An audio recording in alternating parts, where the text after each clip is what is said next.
Hi there, my name is Rabbi Michael Harvey, and I hear you want to learn about Passover. So it's my pleasure to give you some information about the history of Passover and how Jews celebrate Passover today.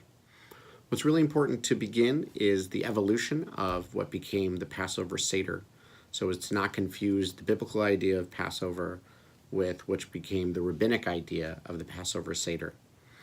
In biblical times, the paschal lamb that was part of a sacrifice.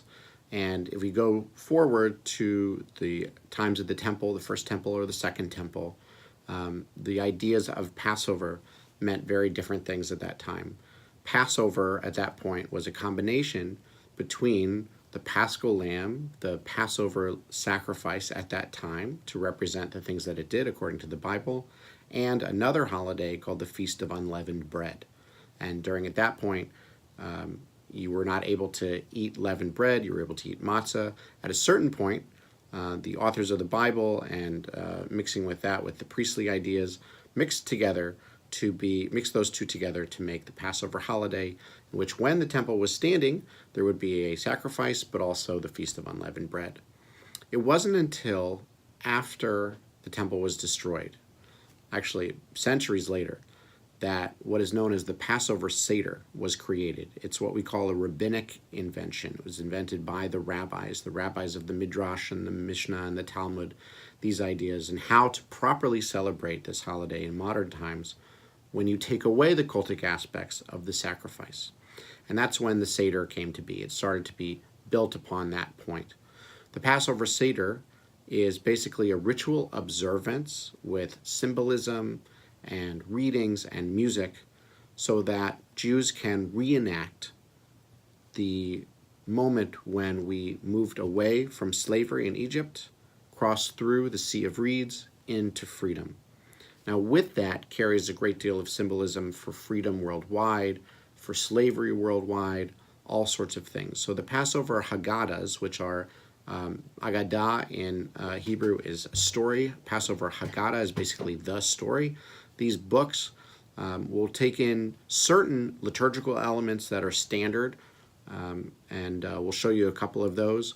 But they've now, in more recent days, taken in ideas of understanding the Holocaust, how that might relate to something like this, talking about modern day slavery, that there are still slaves in the world, people in the sex trade and things like that, and what it means to truly be free. So all those sort of things are times to celebrate.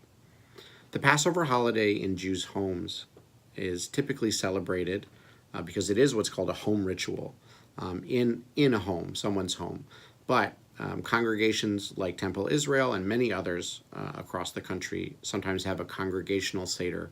For those who don't want to host a Passover Seder at home, we host it here and invite a large group of our congregants and guests to come and do so. And we always invite our non-Jewish guests as well to come and experience a Passover Seder. The Passover Seder has what's called the Seder plate, and on the Seder plate there are again symbols to recognize aspects of this holiday, the things that we should be thinking about. The matzah, which is the unleavened bread, talks about the bread of affliction, thinking about the ideas that the Israelites in their haste did not have enough time to leave Egypt with their bread to rise, and so it's what we call the bread of affliction, meaning this was the bread of slaves. There are other symbolic aspects on the Seder plate, such as maror, which represents the mortar that put together the bricks of the things that we built. Things like parsley to represent the spring and renewal of life, same with the egg and these sort of things. And you can look those up pretty easily on Google or places like that to see the rest of it. What's really important in terms of celebrating Passover from an interfaith point of view is that we Jews are always happy to invite our Christian friends to our homes or to our congregational Seders so that they can enjoy this sacred moment, enjoy this aspect which relates obviously to the Christian faith. On the other hand, certain Christian denominations, certain Christian churches within those denominations have taken the symbolism from Passover and inserted Christian symbolism inside. So all kinds of things from the blood that was supposed to protect the Jews from the mashchit, the angel of death, relating to the blood on the cross, the Paschal lamb, which was a sacrifice relating to Jesus, that sort of stuff. And while we think that that is perfectly okay that people do that, we don't want that to be to overshadow the Jewish history and the Jewish ideas of Passover, which came well before Jesus' time and that sort of typology. So there have even been incidents when there have been Christian Passover Seders where they don't mention anything Jewish at all. So that's the sort of thing that we're trying to educate, to make sure that if you want to have a reenaction of a Passover Seder, you're welcome to do so. But the Passover Seder in full really came to be probably within the 5th to 8th century CE. It was not around during Jesus' time. The Last Supper, contrary to what people believe, was not a Seder. It couldn't have been because the Seder wasn't invented yet at that time.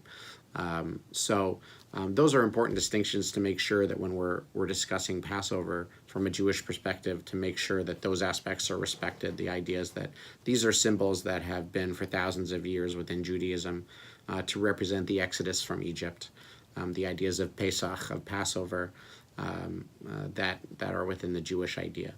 That being said, I'm always happy to answer any questions about Passover, or Pesach as we call it, including the story, the Haggadah. So as we look through things like the Haggadah, this is one of the newest versions of the Haggadah from what's called the Central Conference of American Rabbis, here the Reform Movement. You'll see there are really nice, beautiful imagery, really beautiful pictures and that sort of thing, just to make it so that we enjoy it as we read through. Passover Seders can be pretty long. The Passover Seder itself usually occurs before a Passover dinner, so about an hour or so before we eat. We've got lots of rituals to do, and then after the meal there are also rituals as well. And like I said, every Haggadah has a standard aspect of things that you do, but they can also vary and change, certainly as we progress into more egalitarian ideas and things like that. Well, I hope that that's a basic idea about Passover. I am always going to be open to questions if you have them, or specific things to talk about. But as you can imagine, it's a much more complicated idea, a holiday and ritual going back to biblical and modern times, than can be expressed in a few minutes on YouTube. So in any case, I hope that that was helpful. And we're glad that you're learning about Pesach, about Passover, so that we can see the similarities in our faiths. So thank you.